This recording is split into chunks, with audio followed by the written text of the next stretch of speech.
Assalamualaikum warahmatullahi wabarakatuh. Terima kasih kepada Bapak Ibu guru di sini yang sudah hadir.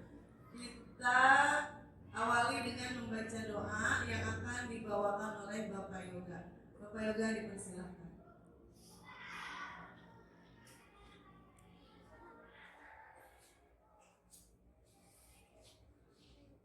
Baik, bismillahirrahmanirrahim. Assalamualaikum warahmatullahi wabarakatuh. Demi lancarnya acara kita pada siang hari ini, marilah kita berdoa sejenak. Semoga dimudahkan dan semoga ini tujuan dari berbagai ini disampaikan dengan baik. Bismillahirrahmanirrahim. Alhamdulillah rabbil alamin. Bismillahirrahmanirrahim. Al-Fatihah.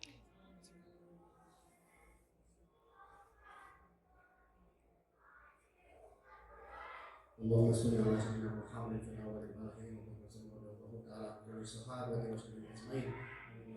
Alamin hamdan syakirin hamdan naimin hamdan yafi'u wa yafi'u majidan ya rabbana alhamdulillah wa yajid wa Allahumma shalli ala sayyidina Muhammad wa ala alihi wa sallam ajma'in. Allahumma shalli ala sayyidina Muhammad wa ala alihi wa sallam. Allahumma inna nas'aluka al-hidayah wa fi'atan bi jasad al-fidin wa qur'an al-rizqi wa tawbatan qabla al-maut wa rahmatan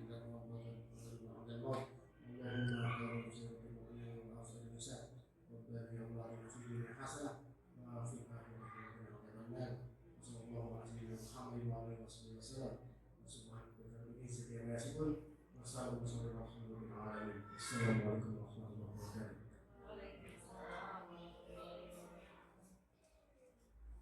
Terima kasih kepada Bapak Yoga. Mudah-mudahan acara ini berjalan dengan lancar dan bermanfaat untuk kita semua. Terima kasih sekali lagi kepada Bapak Ibu guru yang sudah meluangkan waktunya di sini, yang tadinya sedang sibuk mengadakan FAT ya Ibu Bapak, tapi masih bisa kita berkumpul di tempat yang mulia ini.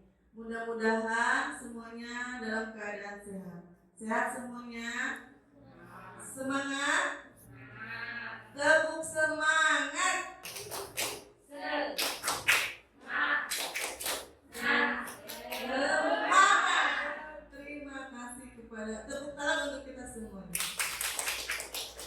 Di sini Ibu dan Bapak Guru, minggu kemarin saya sudah memaparkan visi untuk sekolah kita. Ada yang ingat visi saya waktu itu tentang profil pelajar Pancasila. Ada yang tahu profil pelajar Pancasila itu apa, Bu Guru, Pak Guru? Yaitu ada bertakwa kepada Tuhan Yang Maha Esa, terus bergotong royong dan mandiri, bernalar kritis, kreatif dan inovatif. Terima kasih untuk semuanya. Sekarang kita bahas, saya akan membahas di sini tentang disiplin positif. Mungkin semuanya Bapak Ibu guru sudah memaparkan atau sudah membuat kedisiplinan untuk anak-anak di kelas. Dengan salah satunya yaitu membuat apa tuh yang di dalam kelas ditempel namanya apa Bapak Ibu guru? Ada yang ingat? Kesepakatan kelas. Jadi kesepakatan kelas itu dibuatnya oleh siapa? Oleh ya anak dan guru. Jadi itu kesepakatan yang kita buat, yang disepakati oleh anak dan ibu guru.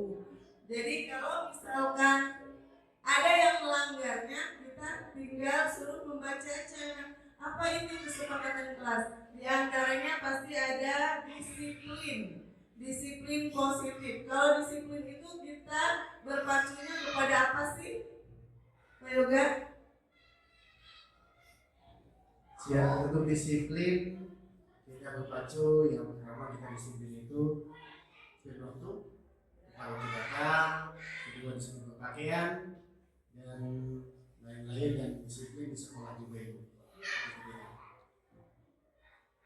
Terima kasih kepada Bapak Yoga.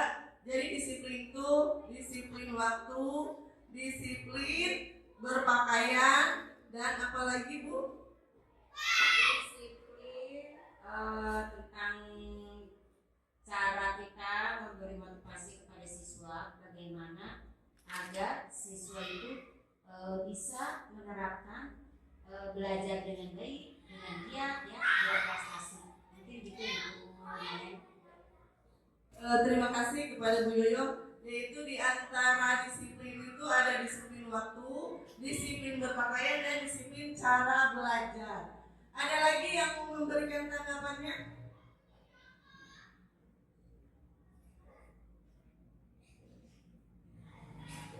Menurut saya cukup ya Bu, dari disiplin waktu, disiplin berpakaian, dan disiplin sikap anak-anak terhadap guru terutama, serta terhadap sesama teman yang lain. Terima kasih. Ya, terima kasih kepada Bu Ami. Ya, disiplin itu banyak ya, Bapak Ibu Guru tadi sudah dipaparkan. Jadi itu adalah kebiasaan kita kepada anak-anak. Jadi disiplin waktu contohnya harus tepat waktu. Jadi kalau misalkan yang lambat pasti ada sanksinya. Yaitu sanksinya apa? Bermacam-macam ya. Ada sanksi misalkan suruh ke depan, atau apalagi suruh bernyanyi, ataupun suruh di luar menunggu. Masih ada yang seperti itu? Tadi tentang disiplin. Apa itu disiplin? Disiplin merupakan perasaan taat dan patuh terhadap nilai-nilai yang dipercaya. Merupakan tanggung jawab. Pendisiplinan adalah usaha untuk menanamkan nilai atau pemaksaan agar subjek memiliki kemampuan untuk menaati sebuah peraturan. Subjek di sini itu siapa Bu? Bapak? Murid atau siswa kita. Jadi kita membuat peraturan disiplin itu adalah untuk dilaksanakan oleh murid yang kita ajarkan atau warga sekolah, warga di sekolah di sini. Di dalam kelas aja kita sudah membuat pemetaan kelas, cara disiplin kelas. Di sekolah pun begitu.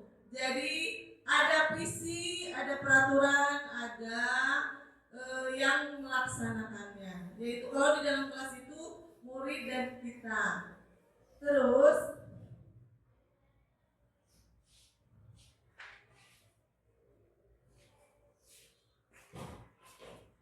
fungsi. Disiplin itu ada peraturan, pasti ada fungsinya. Fungsi kedisiplinan menurut 2024 TU sebagai berikut. Itu satu, menata kehidupan bersama, membangun kepribadian, melatih kepribadian, pemaksaan, hukuman, menciptakan lingkungan yang kondusif. Dan selanjutnya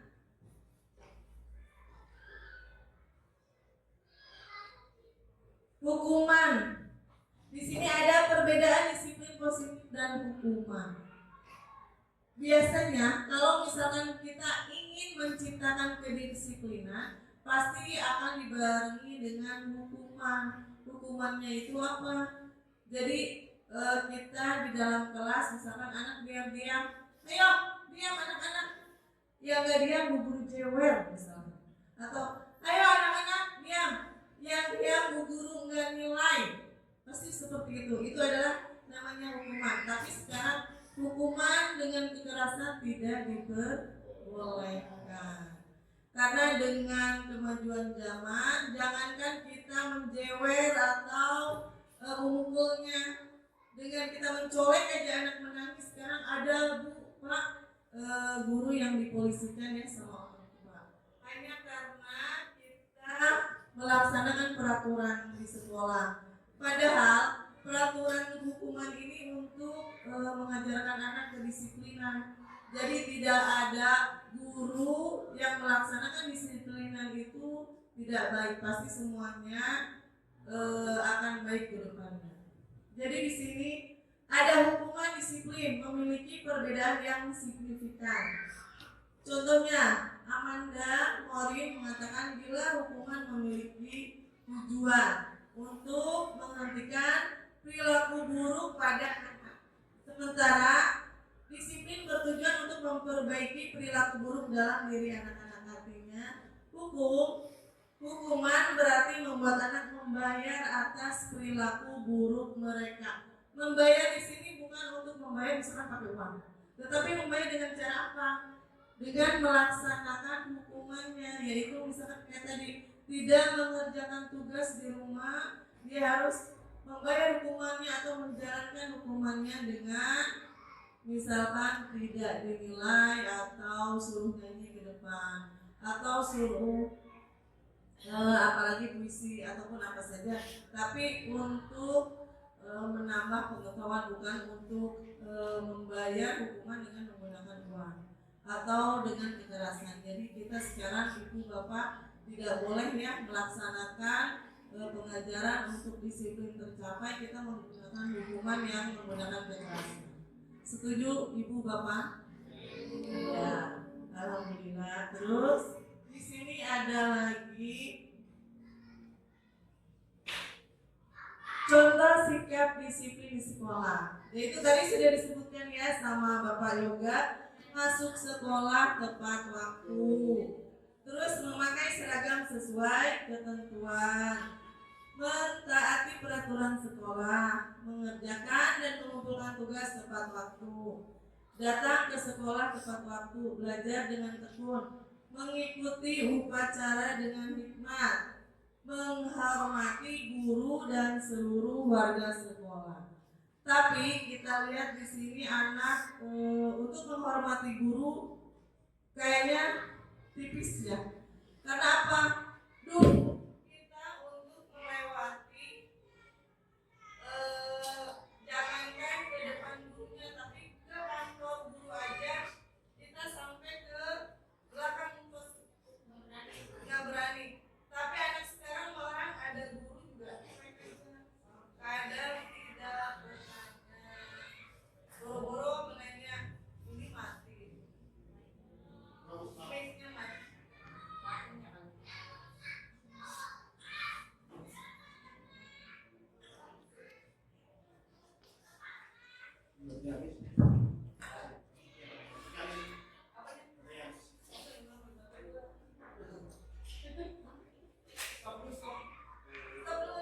Tidak bisa kita tegur, tapi dengan gimana?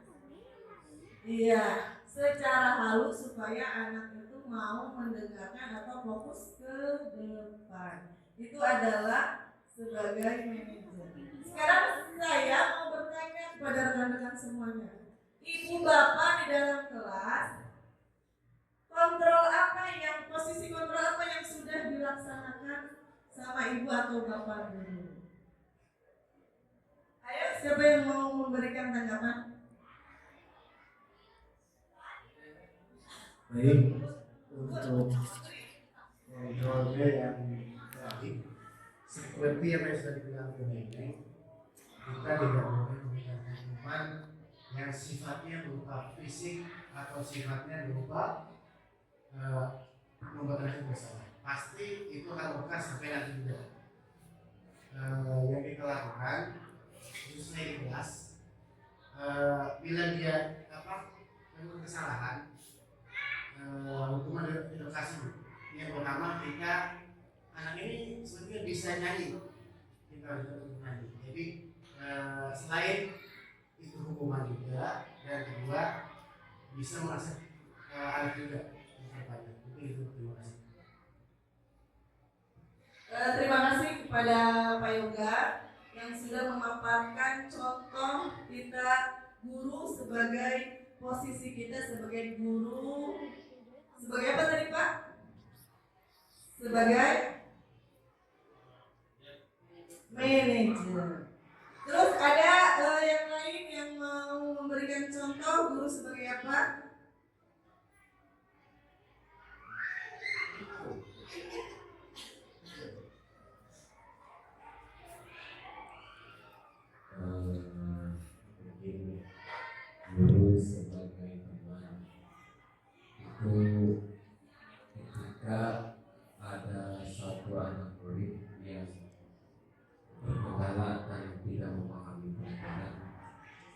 itu bisa dari guru dan si anak murid itu bisa diobrolkan apa permasalahannya, di mana letak kendalanya.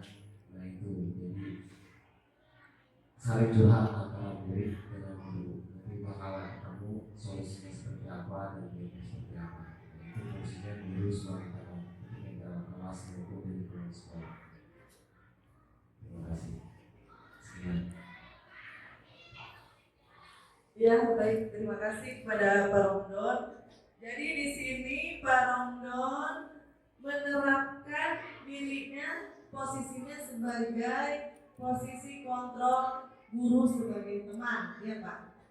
Jadi tadi kata Pak Romdon, guru sebagai teman yaitu ada anak misalkan yang tidak bisa akan curhat-curhatan. Nah, guru sama anak jadi saling memahami guru kepada muridnya. Jadi muridnya itu tidak segan-segan bertanya kepada guru. Jadi guru atau Pak Guru anggap adalah sebagai teman. Jadi untuk berkomunikasinya tidak canggung antara pendidik dan siswa. Begitu ya Pak Romdon. Ada lagi misalkan yang sebagai apa?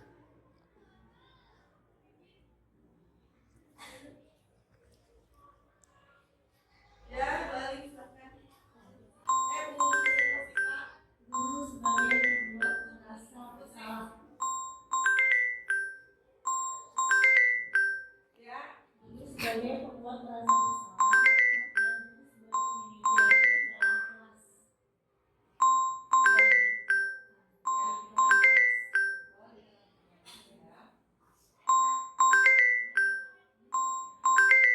Ya, terima kasih kepada Bu Sipa. Jadi Bu Sipa di sini menerapkan posisi kontrolnya sebagai guru pembuat merasa bersalah. Jadi kalau misalkan Bu Sipa ke anak muridnya dengan lemah lembut menegurnya, tetapi anak itu merasa bersalah banget. Kata Bu Sipa, anak ini supaya mau mengerjakan, jadi dia posisi kontrolnya itu terus sebagai pemantau mungkin berarti.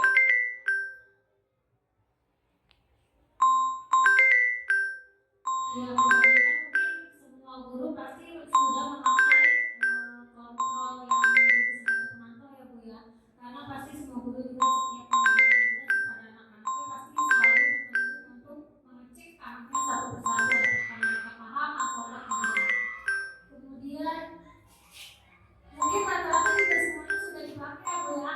Guru sebagai penghukum, guru sebagai pemantau, guru sebagai pembuat merasa bersalah, guru sebagai tenang, guru sebagai manajer. Karena pada hakikatnya sebagai seorang guru itu kita harus bisa jadi orang tua untuk anak-anak kita di dalam kelas sehingga semua kontrol bisa kita gunakan dengan baik di dalam kelas. Mungkin itu saja Bu Neni. Terima kasih Bu Alim. Jadi Bu Alim di sini posisinya sebagai guru, sebagai pemantau. Dan mungkin Bu Alim atau guru semuanya sudah menerapkan 5 kontrol tersebut. Tapi masih ada yang mau menambahkan, mungkin Bu Yoyo. Assalamualaikum warahmatullahi wabarakatuh. Mungkin yang udah teman-teman memberikan pendapat cukup ya. Semua guru sebagai penghukum, guru sebagai pembuat merasa bersalah, guru sebagai teman, guru sebagai manajer, dan guru sebagai pemantau ya. Mungkin sudah diterapkan semua oleh teman-teman di sini sebagai guru ya. Mungkin cukuplah bagi saya ya. Sudah diterapkan di lingkungan sekolah.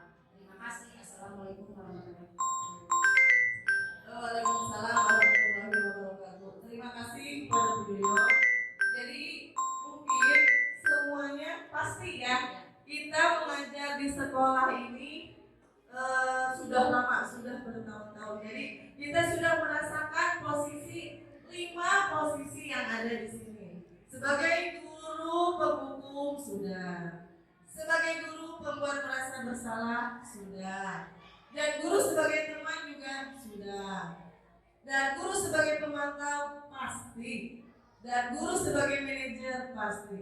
Tapi di antara 5 posisi kontrol di sini yang menurut ibu bapak guru yang paling ideal, yaitu posisi kontrol yang manakah? Ada yang mau memberikan tanggapan? Ya, Bu Ami silakan. Kalau menurut saya posisi kontrol yang paling ideal mungkin guru sebagai teman. Jadi kita mendidik anak itu pertama mereka jangan takut terhadap guru dulu. Jadi posisi kita sebagai teman.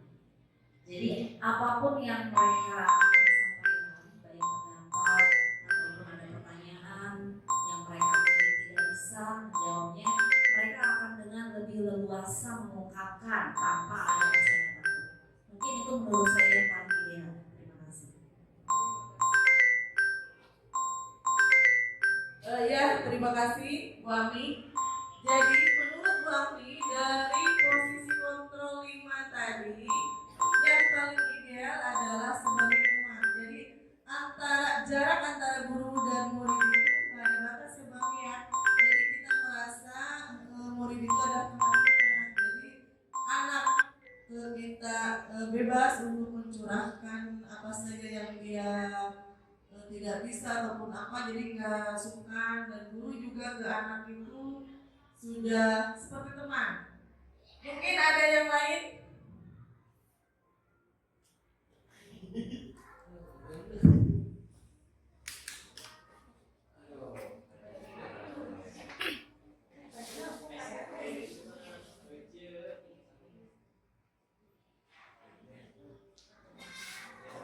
Ya, kalau menurut saya, menurut saya guru itu sebagai pemantau, ya, karena siswa itu butuh perhatian, ya, dimana tidak semua anak itu sama, pasti ada perbedaannya. Makanya dari situlah kita harus jadi pemantau. Mungkin itu saja. Saya kembalikan ke Ibu. Ya, terima kasih kepada Pak Yadi. Jadi menurut Pak Yadi itu guru sebagai pemantau. Jadi untuk murid atau siswa kita menerapkan posisi kontrolnya itu yaitu sebagai pemantau. Ya, terima kasih kepada Ibu Bapak Guru semuanya sudah menjelaskan atau mengutarakan itu kan hal yang biasa ya yang kita lakukan sehari-hari kita sebagai pendidik terhadap anak didik kita, yaitu kita di sini sebagai posisi kontrol, yaitu tentang guru sebagai penghukum dan sampai guru sebagai manajer. Apa sih guru sebagai penghukum artinya?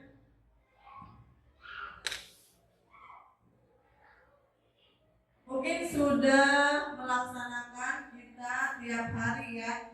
Di sini ada artinya jika guru menempatkan dirinya pada posisi kontrol ini, guru seringkali berhadapan dengan masalah-masalah yang diperbuat oleh siswa di sekolah.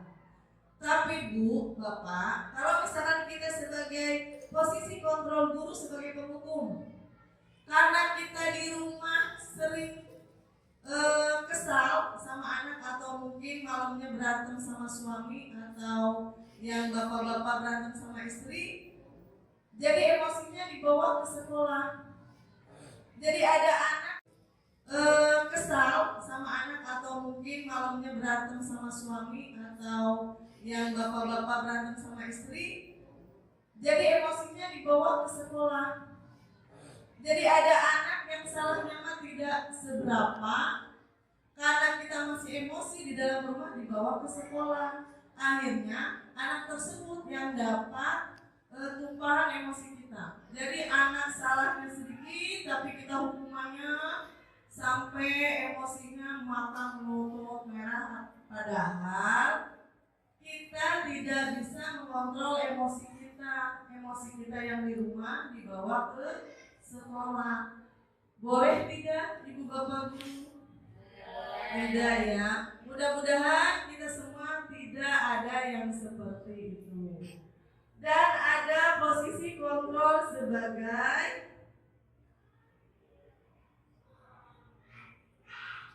di sini sebagai pembuat rasa bersalah.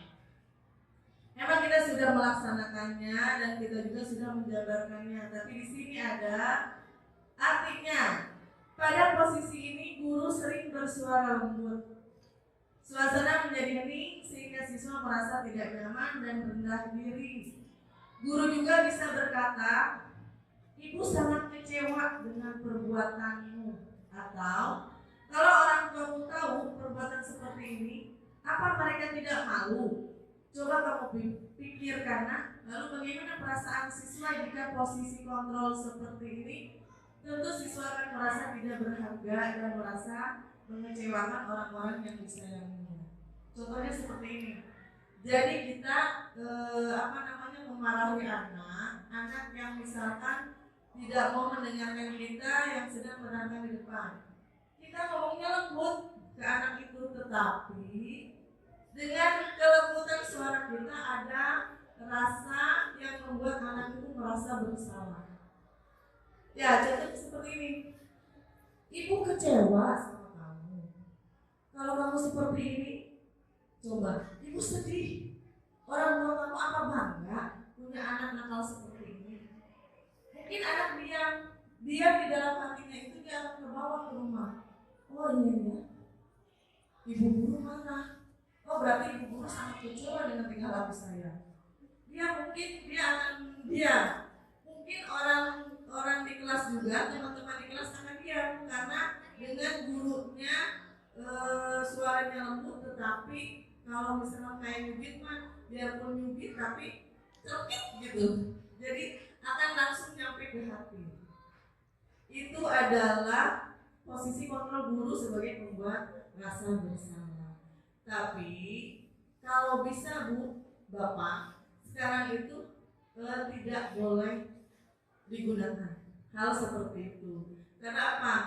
Anak yang tadinya periang, takutnya ketemu kita lagi, oh guru itu pernah kecewa sama saya, kamu gitu. Ada aja misalkan anak ini karena omongan kita, anak itu merasa jadi dia tidak mau masuk sekolah. Saya sudah mengecewakan ibu itu, jadi saya nggak mau masuk lagi, saya malu. Dan teman-temannya yang mendengarkan juga kan, misalkan gurunya sudah pergi, pasti ke anaknya, kamu sih begitu, akhirnya guru tuh ngomongnya begitu, guru mau nangis tahu. Dengan tambahan kata-kata teman-temannya itu, anak itu makin merasa bersalah. Ya, itu adalah posisi kontrol membuat merasa bersalah. Sekarang ada posisi kontrol guru sebagai teman. Guru tidak akan menyakiti murid, namun akan tetap berupaya mengontrol melalui persuasi. Guru akan bersikap akrab, berkata ramah, dengan gestur merapat pada murid dan tersenyum dengarkan. Seperti tadi sudah dikatakan sama Pak Romo. Jadi posisi guru sebagai teman. Mungkin Pak Romo mendekati anak itu, misalkan anak itu suruh hafalan surat pendek tapi tidak hafal. Dengan postur korongdon yang jenaka atau senyum ke anak itu, posisi kontrol guru sebagai teman. Jadi korongdon itu mendekati anak tersebut dengan bersikap akrab. Jadi anak itu merasa nyaman dekat korongdon. Oh itu bukan guru saya, tapi itu sebagai teman saya. Jadi dia untuk melafalkan surat-surat pendek juga tidak takut salah. Oh iya, bapak gurunya juga baik. Bisa. Itu posisi kontrol guru sebagai teman. Jadi ada dampak positif dan negatifnya. Dampak positifnya itu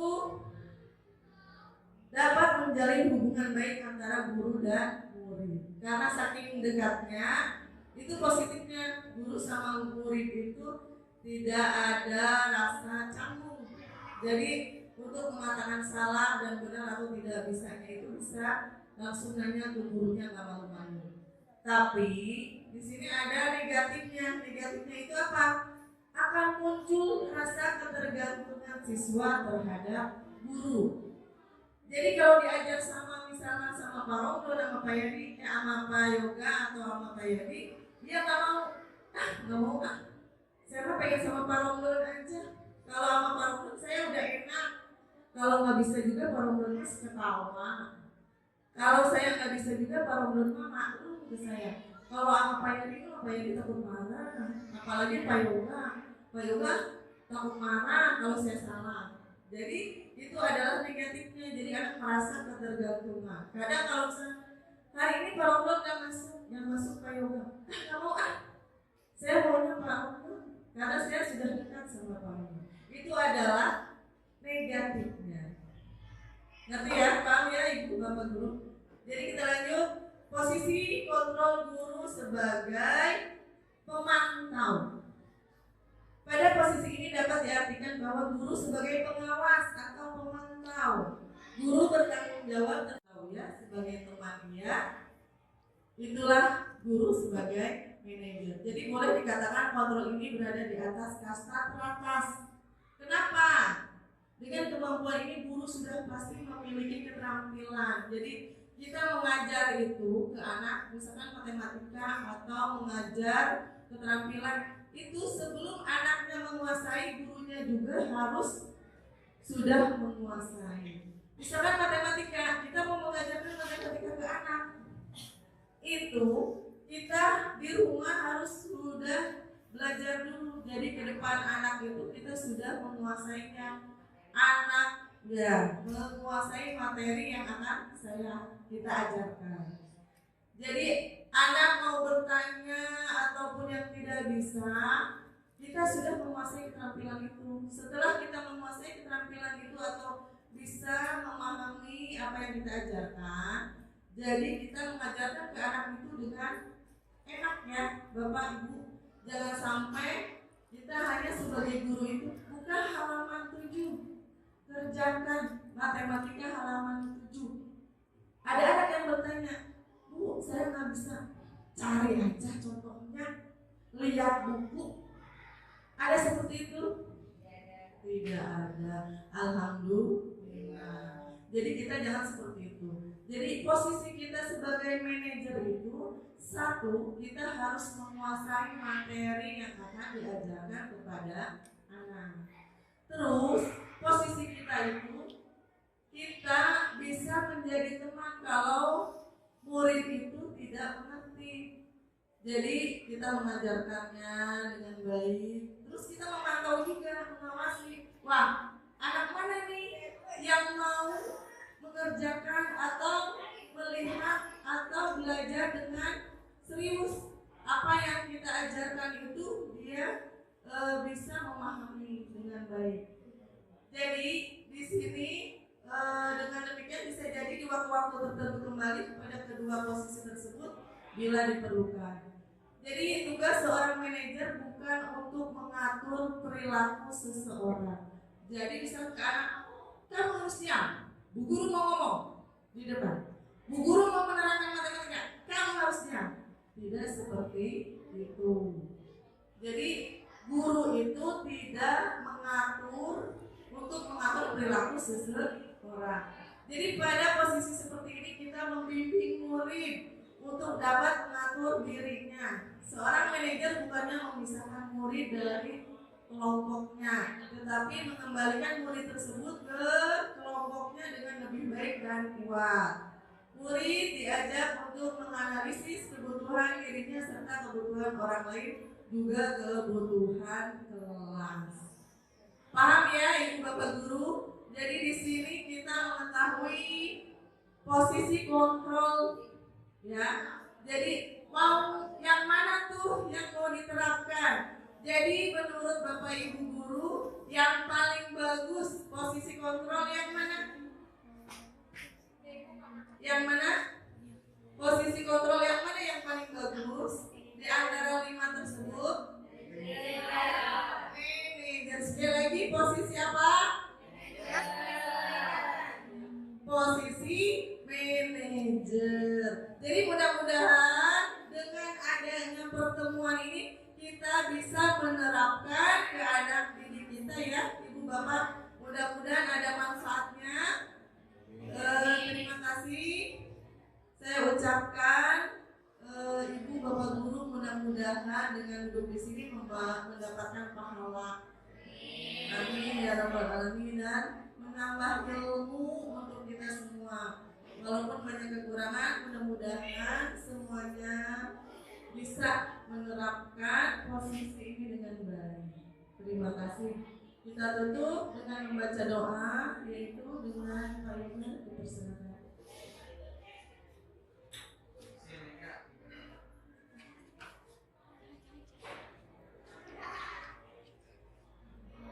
Baik, bismillahirrahmanirrahim. Assalamualaikum warahmatullahi wabarakatuh.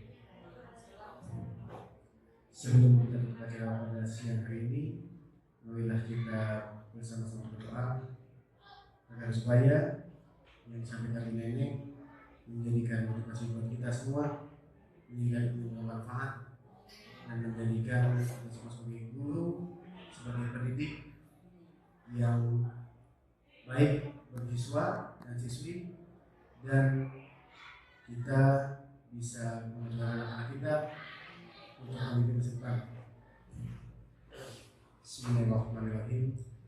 Allahumma sholli ala Muhammad wa ala ali Muhammad wa ta'ala kulli salatu wa taslim. Amin ya rabbal alamin. Hamdan syakir hamdan hamdan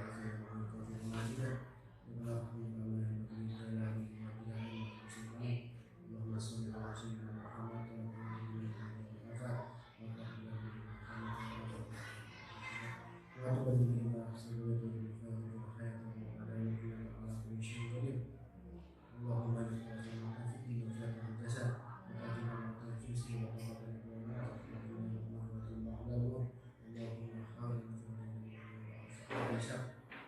Allahumma ja'al sudra wa ja'al syahra wa fi'li sudra wa fi'li sidabira wa barik lana fi dunya hasanah wa fil akhirati hasanah wa qina adzabannar. Allahumma ajil Muhammad wa ala alihi wasallam wa sallallahu izzati ala rasul wa sallallahu alaihi wa sallam.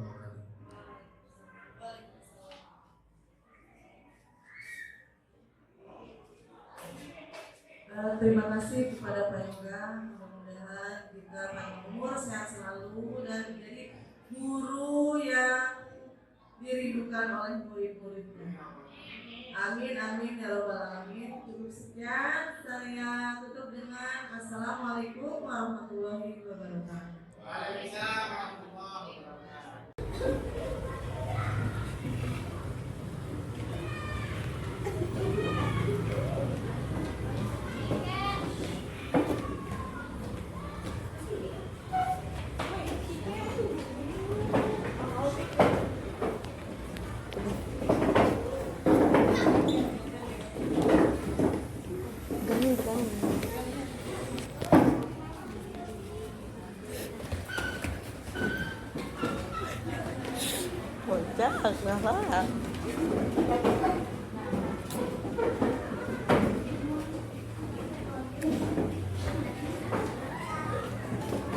Ready?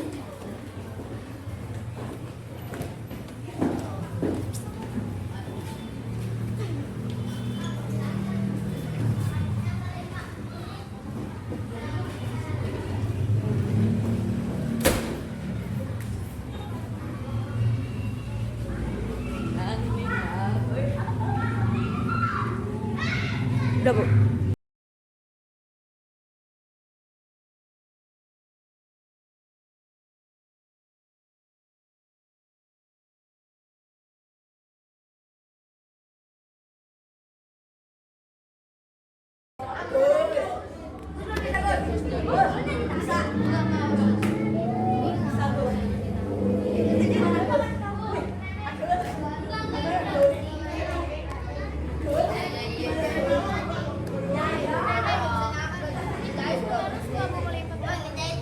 Bentar ya.